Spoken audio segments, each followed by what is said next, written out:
fade your strap, cause it's like that. That's Uncle Sam's curse.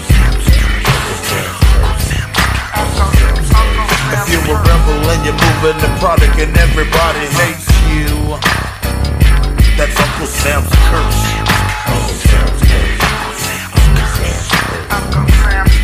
If you're working from 9 to 5 on the old plantation in this U.S. nation, that's Uncle Sam's curse.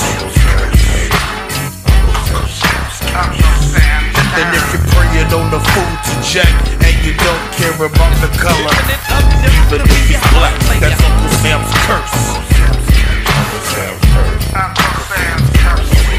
If the mailman's late with your government check and they cut it, the motherfuckers, that's Uncle Sam's curse. And if you're walking in the mall and you're wearing blue and there's a nigga wearing red staring at you, that's Uncle Sam's curse.